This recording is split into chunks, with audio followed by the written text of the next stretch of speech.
you just have to check both the checkboxes before installation. Getting it? So it will actually add Python 3.7 to path, right? What it will do, basically, if you just will see what version you are having in your Windows system. Can you see that? So I'm having Python version. Okay. So that's what I was talking about, right? You need to, if you want to check you the exact version that you are having into your system, right? Although you can just write Python, I just have shown you. So it will tell you which particular version you are having in your system. Okay? It's very simple. And you have to use it in command prompt. This is very important to understand, right? How to open command prompt? Just press the window key, right? And just type CMD. So it will go to your command prompt, right? And here you just need to type Python. So it will tell you which particular version you are having, right? Or you can also add now. There are, right? One of them is to start working some instructions, right? So let's say I want to add not actually recommended way to write your own instruction in Python, but you can do it. That's what I want to tell you, right? I'll tell you more convenient ways to code in Python. Don't worry, but you can just check it out, right? Whether it is working correctly or not. All right, that's what I wanted to tell you with this, right? I hope you're getting this. If you have any question, just drop it in your box. I'll let you know about it. Okay. Well, this is actually about comments, right? So before starting comments, let me have questions. Okay.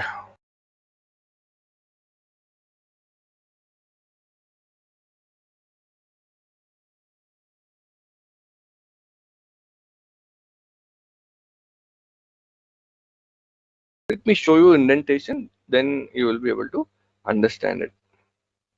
Notebook, and Jupyter Notebook is very easy, Mahmood, for you, right? There in your cap, that is Jupyter, because it is industry recognized thing, right? Or I mean, just don't go with the thing that I am trying to write here. Little away from the previous line. Just check it out. Oops. This is a function. All right, that's it. So can you see indentation? So basically what is happening here, this particular line is inside this. This is shown by this indentation. That is actually containership. So basically this particular line is contained by this particular thing, right? So this we have to show basically what was happening in previous languages like C++ or Java. We used a pair of curly braces to show this, right? For example, let's say I am using if condition, right? And I am having something. So everything which I want this if condition, I will write here only. Those are inside this if condition. But in Python, we never use this pair of curly braces. So for indentation purpose, for containership, we use this kind of indentation. This will actually tell the interpreter that okay, this particular line is not independent line. This is, don't worry about it if you don't understand this, right? So let's back to this. So don't worry about this indentation bit. It will be practiced, you know. Is a thing which is not um, understood right now, but it will be clear when you do reasonable amount of coding. All right, so now we know, right, how to execute our code in Jupyter Notebook. So now let's look at how this Python code is executed. What are the steps we need to follow, right? And what is happening, you know, behind the you write is code, right? The code you are trying to write, all right? That is nothing but source code. So the structured code is written and saved with .py extension. This is very important to note. Every file has got an extension, right? So doc file is .docx, PDF file .pdf, right? JPG. So basically, this particular extension will be used to recognize what type of file it is. All right. Operating system will try and understand. Okay, this is JPG file, this is PDF file, this is doc file. So if I talk about the Python code, it will be stored in .py extension, right? So that you need to understand and remember. The source code is converted into byte code, right? This code is nothing but the code is converted into byte code for machine to understand. Now here the machine means the computer. With the help of programming, what you are trying to do, you are trying to give instructions to the system. All right. So if you convert your source code into byte codes, it will be converted into machine understandable code. Now bytecode can be understood by machine, right? And by this PVM, right? Python virtual machine, right? The bytecodes are executed with the help of this PVM, Python virtual machines. We execute these bytecodes and we get the results. This is actually behind the curtain, right? Things. We don't have to really take care about it. Don't worry. All right. So, I mean, this is just for knowledge sake, information sake, right? Nothing to do with it. Don't worry. All right. Okay. So this Hello World program we have to do. Okay. Before that, let's have a question. Okay.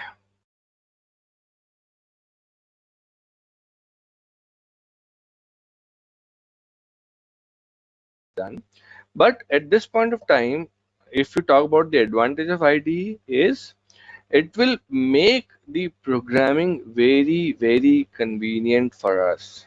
Like we just write that code and we are ready to execute it. But if you use Python without IDE, it will be a little complicated.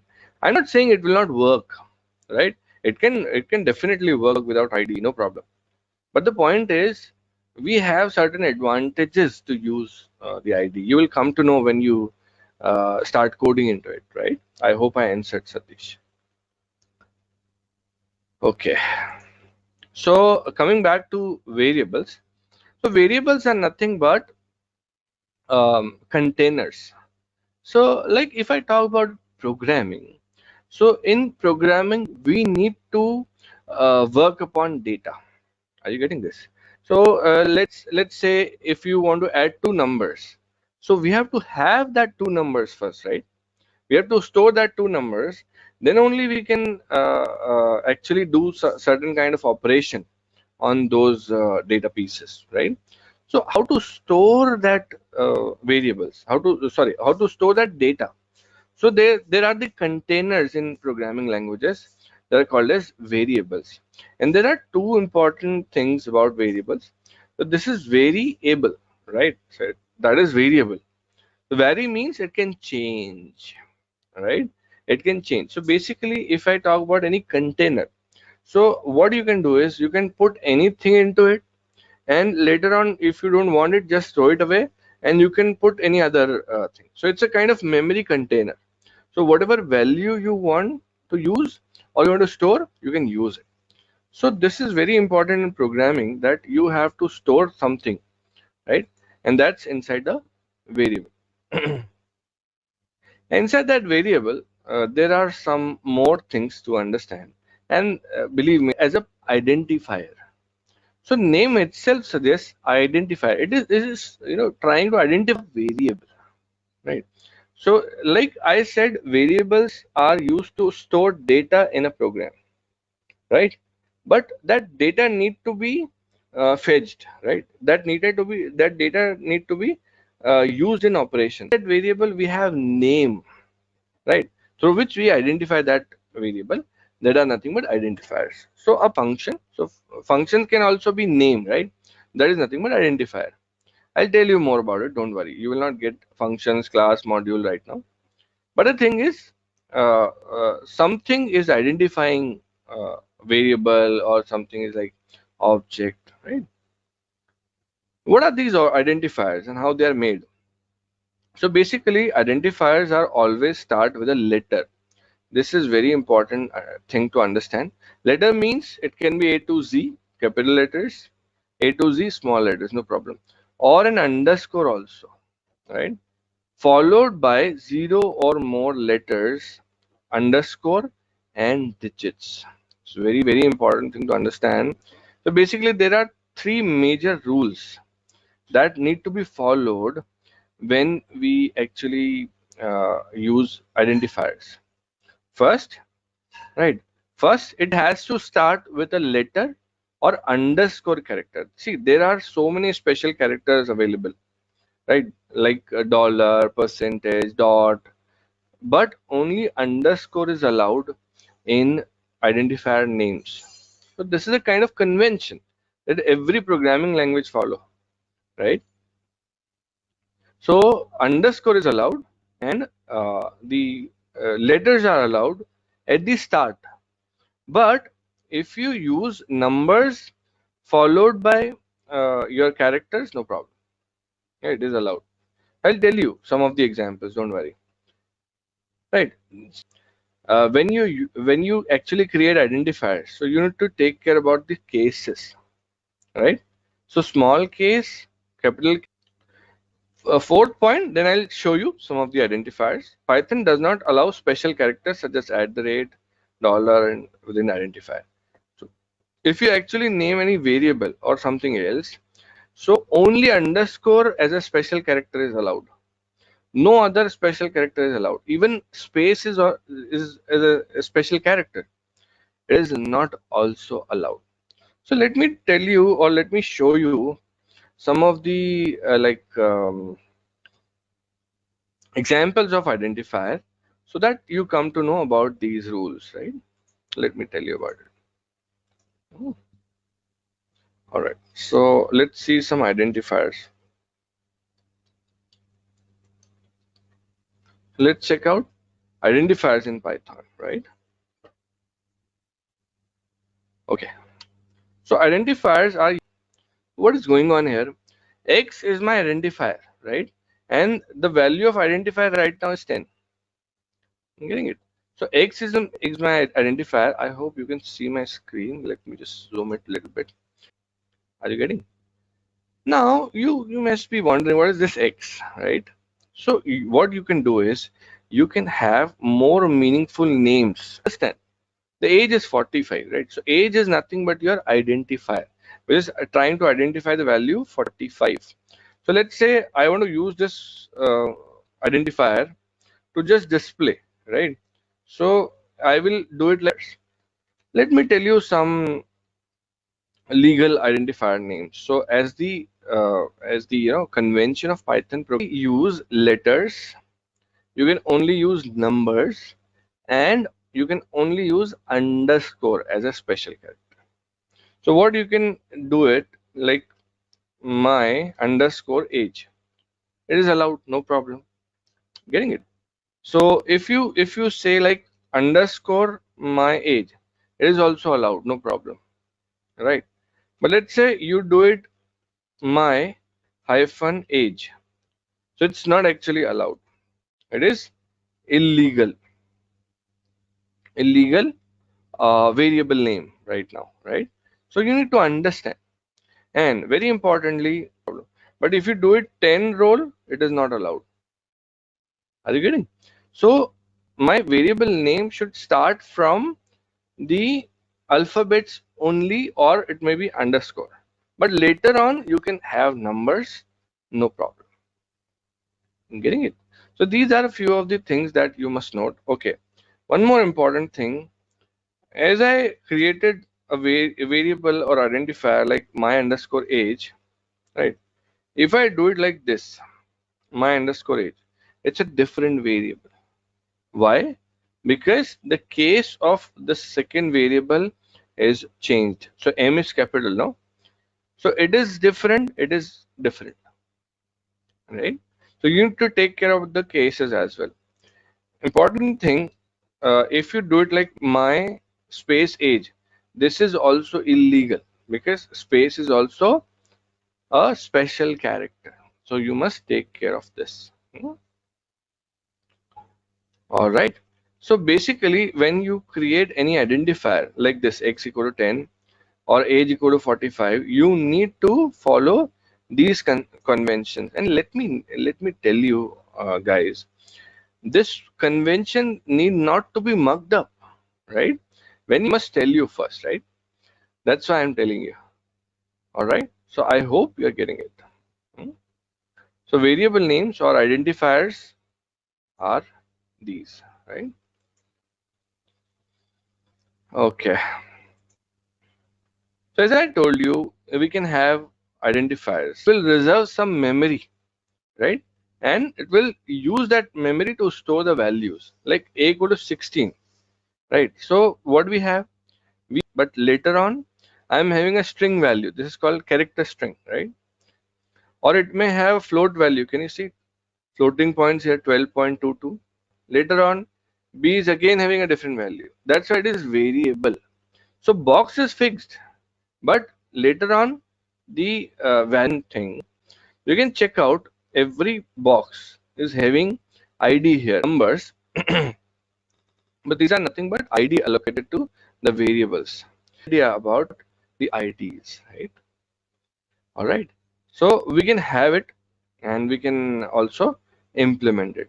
So just check it out, this code, and let's see how it is executing.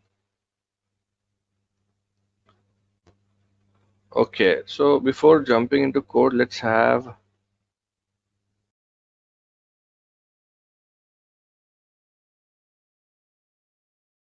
can you see 45? I'm just printing the value of age, right? Now let's, that is 65 now. Can you see? For this print statement, it is giving me the value of age as 65. Can you see? Hmm? So basically what is going particular variable age, and I did it, the new value of age is 65 now. That's why it is variable. So what you can do, if you have created a variable, then you can keep on changing the values as per your requirement. All right. Multiple types of values. Like right now, I am having a numerical value. You can also have some value like it will be a little weird thing. Let's say Amit, right? Because age equal to Amit is not getting a combination, right? But let me give you this example. So if I print the value of age again, right, I'll get Amit, right? Because I have changed the value of age with Amit, right? Although it is not combining logically, but I am just trying to show you it can also hold different types of values. It's very easy in Python. So let me tell you a very important concept of Python that is called as dynamic typing, right? So it is just like an assignment to you guys. Just try and find out what is static typing. Just make a note of it. Just try and find out what is static typing and what is dynamic typing. Otherwise, I'll tell you later on. Don't worry. Later sessions. Don't worry. Hmm. All right. So are you getting the concept of variables here? Hmm? I hope you all are getting that. Nothing but assignment to the variable. So as I said, a equal to 10. So 10 value is assigned to a. The assignment is always like right to left. This is important point to note. It is always right to left. B, we are storing Edureka. Not like in Edureka we are storing B. So it is always right to left. This is a kind of assignment. Right? We are assigning a value to a variable, right? And so that we are getting the output as 10 and Edureka. That's what we were doing, with the age variable, trying to do. Hmm? All right. So I hope the variable part is clear, right? I've told you two things, static typing and dynamic typing, that you need to find out. What is this, right? Any questions about the variable? I hope I answered, Anusha. Right. So Srini is asking me any command to, yeah, it's okay, Anusha. No need to thank. Any command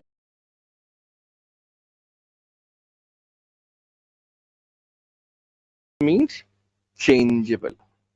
That is the only part. So what is changing here? The value is changing, nothing else. So if you are able to change the value of any variable, right, so that become immutable, sorry, it became mutable data type. All right, I'll tell you, if, every data type in numbers we have integers and float. I'll tell you more about it. Then we have strings. Then we have tuples, right? Just see the names itself, right? We'll be covering each and everything in detail. Don't worry. Mutable data types we have list, dictionaries, and sets. Are you getting this? So we are going to cover these things, right? Okay. So let's see the immutableness of any object and mutableness of. Put a notebook so that you can see it properly. Okay, there's no demo about it. Okay, so what we'll do is we'll keep it for later time, right? Right. So we'll understand it. Don't worry. Just before this concept, we need to understand the data types first. Then only. What's the time? It is 10:15 in my watch. Okay.